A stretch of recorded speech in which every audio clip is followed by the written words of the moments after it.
Dictation will start after 10 seconds. 5 seconds.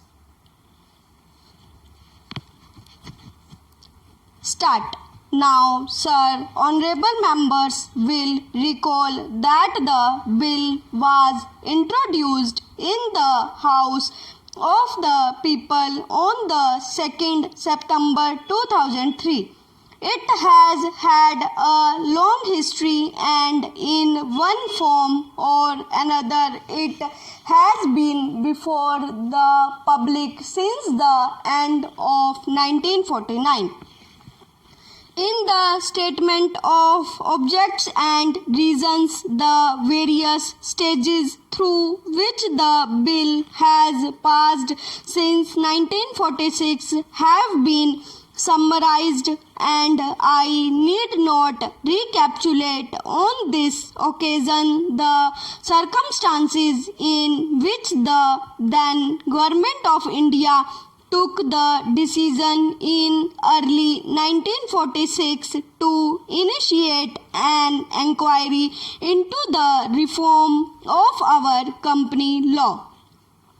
I would remind honorable members that between 1946 and 1948 the entire field of company law was carefully reviewed by two distinguished company lawyers who were appointed to recommend the broad lines on which the present act should be revised.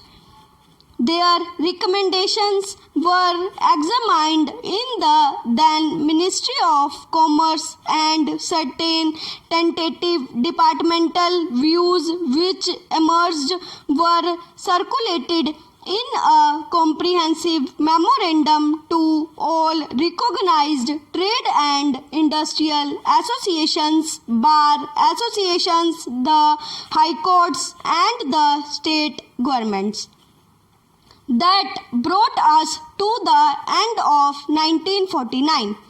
Many representations on this memorandum were duly received from chambers of commerce, trade and industrial associations, state governments and the general public.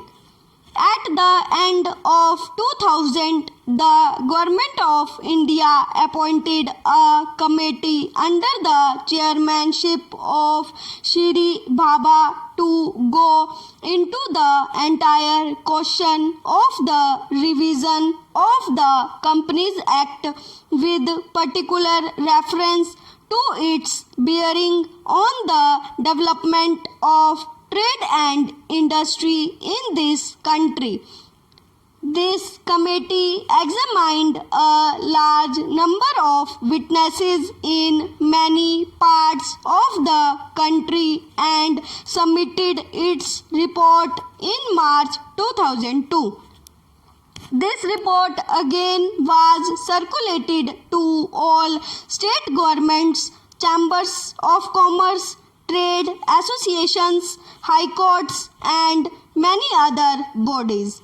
At the same time, a special officer was appointed in the Department of Economic Affairs, Ministry of Finance, to examine the report in the light of the views received from the interested public and to submit proposals to government for the revision of the present act.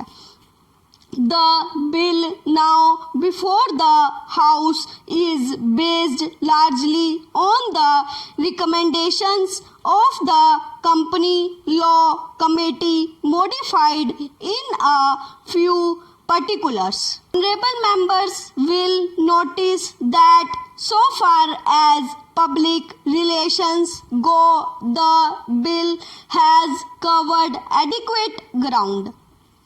In a measure like the Companies Bill, however, which covers the entire field of the operation of joint stock companies, the limits of consultation and discussion can never be exhausted, and I would like to inform honorable members that although the bill was introduced in Parliament over 7 months ago, our officers have been engaged throughout this period in further studies and informal discussions with the interests concerned, and on occasions I have also participated in such discussions.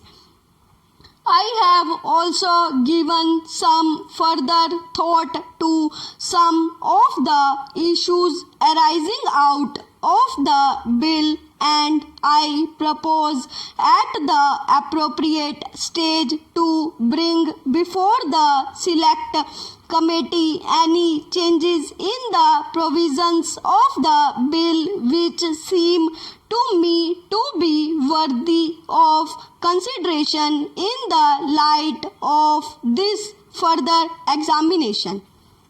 Now, honorable members would have noticed that the bill contains 6 clauses and 12 schedules. I think it is probably one of the longest legislative measures in recent legislative history, but its size might be regarded as misleading unless I make a few comments. The bill is both, one must remember, a consolidating and amending measure. As mentioned in the statement of objects and reasons, this is the first opportunity which has occurred since 1923 for the consolidation of the Companies Act. Advantage has been taken of this opportunity to redraft several long and complicated sections in the present Act, which have been split up into a large number of clauses. This is the largest single factor accountable for the increase in the number of clauses in the bill. New clauses embodying substantial changes in the present law would hardly constitute more than a small fraction of the bill.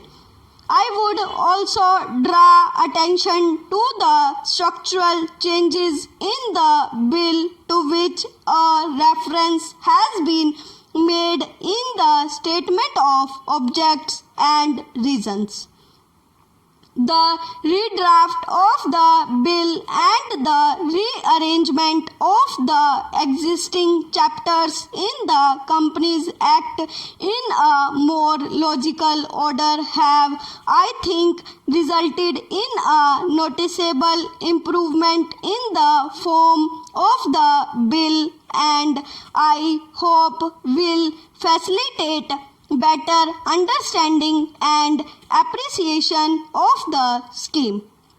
I wish that the Act which came into effect long ago was implemented properly. I know that the ministry here is very earnest in implementing it, but unfortunately his colleagues at the state level are disappointing him.